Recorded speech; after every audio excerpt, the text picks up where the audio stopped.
De teleurstelling is groot bij de ijshockeyers van de Younes Flyers. Voor de 6e keer op rieren verliezen ze een finale.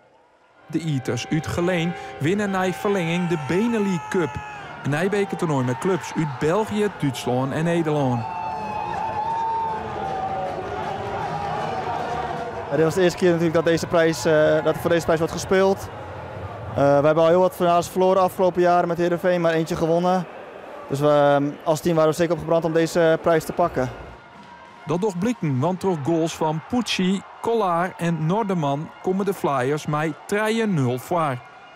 De liep het niet onder de hand voor de Veersters. Daar slitten ze de Geleen Eaters voor omkomen.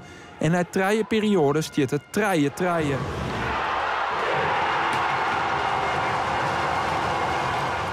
De verlenging moet uitwijzen waard de eerste Benelux Cup wint. Daarin krijgt Geleen een penalty shot.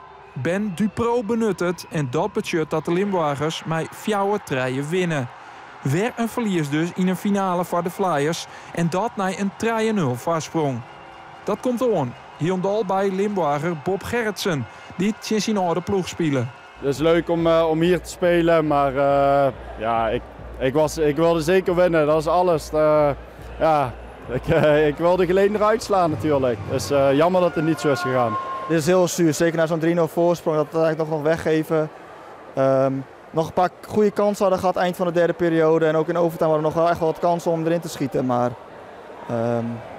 ja, soms zit het ook gewoon net niet mee. En jullie hebben de eerste Benelux Cup een beetje uit handen gegeven, dat wil je zeggen? dat denk ik wel, zeker na een 3-0 voorsprong.